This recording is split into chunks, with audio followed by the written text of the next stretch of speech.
আসসালামু আলাইকুম দর্শক ভাই ও বোনেরা, হেল্প বিডির পক্ষ থেকে আবারও একটি নতুন ভিডিও নিয়ে আপনাদের সামনে হাজির হয়েছি। তো আজকে আমরা আলোচনা করব কিভাবে ফটোশপের মাধ্যমে পাসপোর্ট সাইজের ইমেজ রেডি করা যায়। আসলে আমাদের সকলেরই কাজের প্রয়োজনে পাসপোর্ট সাইজের ছবি করার প্রয়োজন পড়ে। সেক্ষেত্রে আমরা যে কোনো দোকান অথবা স্টুডিওতে যাই, গিয়ে সেখান থেকে আমাদের পাসপোর্ট সাইজের ছবিগুলোকে আমরা প্রিন্ট করে নিয়ে আসি।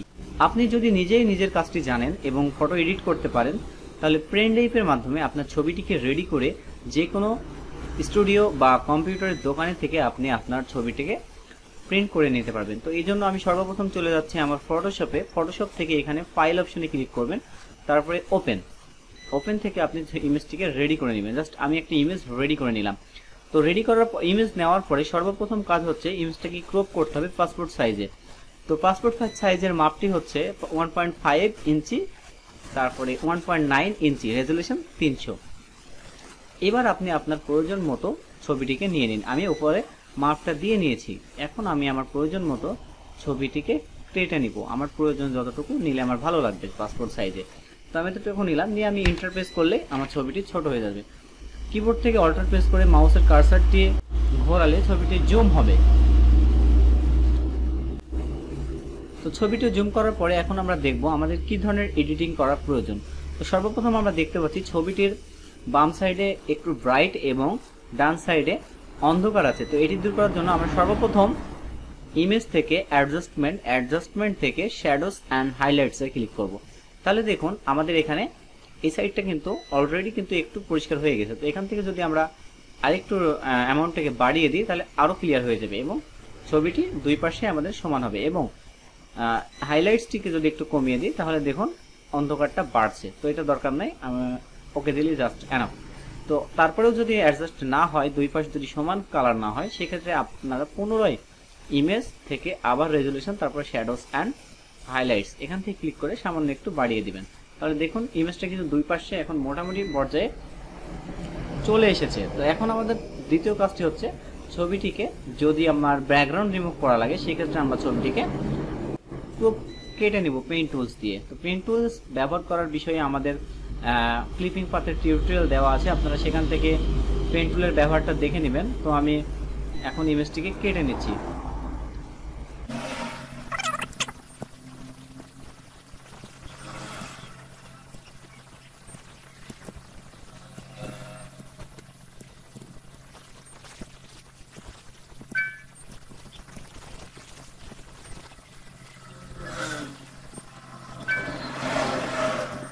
তো আমার সম্পূর্ণ ইমেজটিকে কাটা হয়ে গেছে। এখন আমি ব্যাকগ্রাউন্ডটাকে রিমুভ করব। তো ব্যাকগ্রাউন্ড রিমুভ করার জন্য আমি সিলেকশন অংশটুকে এভাবে নিয়ে এসে শেষ পর্যন্ত ছেড়ে দিলাম। তারপরে আমার এই যে ব্যাকগ্রাউন্ড অংশে রাইট ক্লিক দিলাম। রাইট ক্লিক দেওয়ার পরে মেক সিলেকশন, দেন এখানে ফেদার রেডিয়াস এখানে 1 দিয়ে দিলাম। সো ইমেজের কোয়ালিটি এবং সাইজ অনুযায়ী এটাকে দিতে হবে। তো আমি এখানে 1 দিয়ে দিলাম, দেওয়ার পর ওকে করলাম। ওকে প্রেস করার পর এখানে ব্যাকগ্রাউন্ড এবং ফোরগ্রাউন্ড কালার আপনারা দেখতে পাচ্ছেন। তো এখানে আমরা ব্যাকগ্রাউন্ডে এই যে ব্ল্যাকটা আছে, এখানে আমরা ইচ্ছা মতো একটা ব্যাকগ্রাউন্ড কালার দিব। তো জাস্ট এটা দিয়ে দিলাম, আমি দিয়ে ওকে দিলাম। ওকে দেওয়ার পরে কিবোর্ড থেকে কন্ট্রোল ডিলিট প্রেস করব। কন্ট্রোল ডিলিট প্রেস করলে আমাদের ব্যাকগ্রাউন্ডটি রিমুভ হয়ে যাবে। এবার আমি কন্ট্রোল ডি সিলেক্ট করে এটাকে ডিসিলেক্ট করব। তো এখানে আমার ব্যাকগ্রাউন্ডটি রিমুভ হলো। এখানে এখনো অনেক কাজ বাকি, যেমন তো আমার এই সাদা অংশটিকে যদি আমি এখন ব্ল্যাক করতে চাই, তাহলে আমাকে যেটি করতে হবে, প্রথমে আমি এখানে সিলেকশন টুলে কুইক সিলেকশন টুলে ক্লিক দিলাম। দেওয়ার পরে এখানে একটি কুইক সিলেকশন না, আমি এখানে ম্যাজিক টুলে ক্লিক দেবো।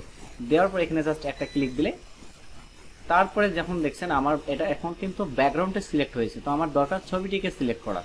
এর জন্য আমি শিফট কন্ট্রোল আই প্রেস করব। শিফট কন্ট্রোল আই প্রেস করলে আমার ছবিটি সিলেক্ট হবে। এবার আমার জাস্ট ছবিটি সিলেক্ট হয়েছে। এখন আমি এখান থেকে ব্রাশ টুল নিব। ব্রাশ টুল নেওয়ার পরে ফোরগ্রাউন্ডে এসে আমি এখানে ব্ল্যাক সিলেক্ট করে দেবো।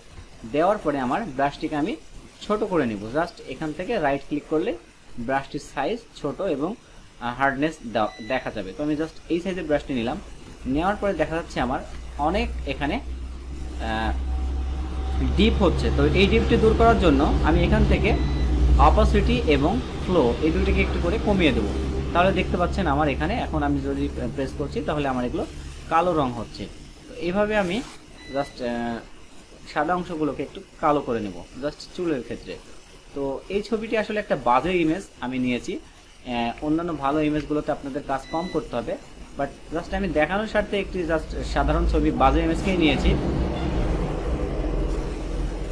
তো দেখতে পাচ্ছেন আমি যদি এইভাবে ঘষা দিলে আমার ইমেজটি কিন্তু কালো হয়ে যাচ্ছে চুলগুলো। তো এইভাবে আমি চুলগুলোকে একটু কালো করে নিব, জাস্ট সামান্য কালো করে নিব। তো এবার আমি যদি কন্ট্রোল ডি সিলেক্ট করি তাহলে দেখুন চুলটা কিন্তু অনেকাংশে কালো হয়ে গেছে, যেগুলো সাদা ছিল। এবার আমার যেটা কাজ সেটা হচ্ছে এখন আমাকে কালার কম্বিনেশনটাকে ঠিক করতে হবে। তো কালার কম্বিনেশন ঠিক করার জন্য সর্বপ্রথম আপনি কন্ট্রোল এল প্রেস করবেন। কন্ট্রোল এল প্রেস করার পর এখানে অটো সিলেক্ট করবেন। অটো সিলেক্ট করার পর দেখুন ইমেজটা কিন্তু আগের থেকে একটু বেটার কোয়ালিটিতে এসেছে। তো এখন আমি এখান থেকে যদি রেডিয়াসটাকে একটু ইনপুট লেভেলটা বাড়িয়ে দিই তাহলে দেখুন কতটা ব্রাইট হচ্ছে ছবিটি।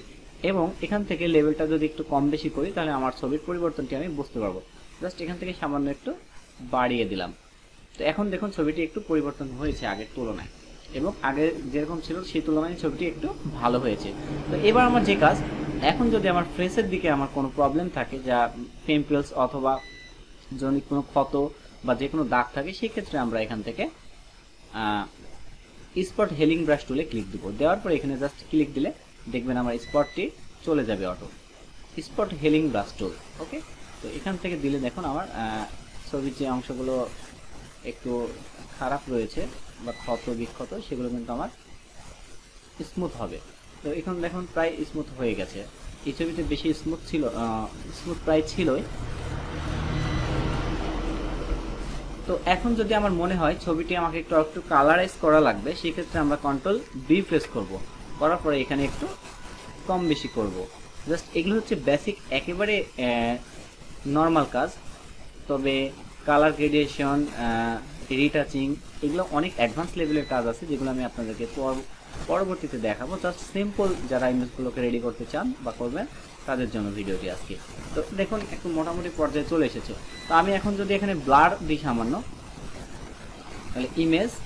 তাহলে এখন যদি আমি ফিল্টার থেকে সামান্য ব্লার করতে চাই, ব্লার, গোশন ব্লার, জাস্ট এখান থেকে যদি আমি রেডিয়াসটাকে একটু বাড়িয়ে দিই ছবিটি আমার আরও ব্লার হবে। তো আমার ছবির কোয়ালিটি অনুযায়ী, রেজুলেশন অনুযায়ী এই ব্লারটা কম বেশি করবেন। তো দুই যথেষ্ট, এখানে প্রয়োজন নাই।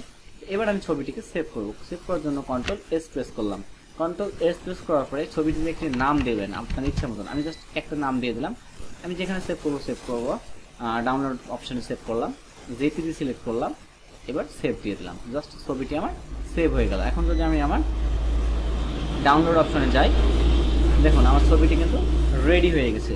তো এইভাবে আপনি আপনাদের ছবিগুলোকে রেডি করে আপনার নিকটস্থ যে কোনো ল্যাব অথবা দোকান থেকে ছবিগুলোকে আপনি প্রিন্ট করে নিতে পারবেন। তো এর জন্য আপনারা নিজের ছবিটিকে নিজে যদি প্রিন্ট করে রেডি করে নিয়ে যান এডিটিং করে, সেই ক্ষেত্রে আপনার মনের মতো করে ছবিগুলোকে করতে পারবেন। তো আমি নেক্সট ভিডিওতে অন্যান্য ছবিগুলো করার অ্যাডভান্স লেভেলগুলোকে দেখিয়ে দেবো, যেভাবে ছবিগুলো করলে অনেক অ্যাডভান্স লেভেলের ছবি হবে। তো আজকে এই পর্যন্ত। যদি ভিডিওটি ভালো লাগে অবশ্যই লাইক, কমেন্টস, শেয়ার করবেন এবং পরবর্তী ভিডিওর জন্য অপেক্ষায় থাকবেন। আসসালামু আলাইকুম।